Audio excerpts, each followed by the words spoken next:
The amyloid hypothesis has not panned out. Alzheimer's is something other than amyloid plaque buildup because, look, all the trials that have gone to drugs, all the billions of dollars looking at that hypothesis, have not come up with a treatment that actually prevents Alzheimer's. But here's another piece of the puzzle, one that is reinforcing other people's findings.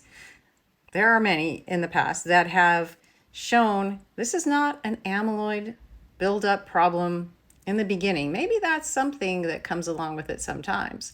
But there's really another reason for Alzheimer's to develop, and that is metabolic dysfunction. I'm talking about a new study that just came out, and it is entitled Metabolic Defects Shared by Alzheimer's Disease and Diabetes, a focus on mitochondria. Now, how do you take care of mitochondria? What's the link between diabetes and Alzheimer's?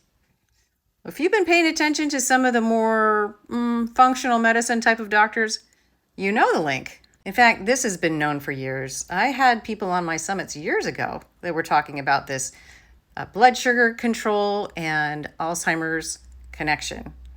It's really strong. You have a much higher risk of getting Alzheimer's or having cognitive decline if you have poor blood sugar control. Mitochondria need steady energy, but they don't necessarily get it if they're insulin resistant. So if you have a cell in your brain that is becoming insulin resistant, just like cells in your body do, they're not going to get the energy that they need. And that is going to cause distress and malfunction in those cells, including neurons.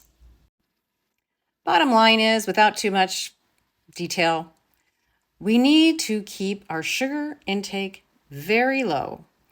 We need to exercise to increase our muscles' ability to be sensitive to insulin, to pull in glucose from the blood. And we need to stop thinking that we're getting away with things that are making our metabolism unhealthy just because we only gain a few pounds. There's more to it than weight. So here's your challenge. Find a way to make yourself happy that has nothing to do with sugar.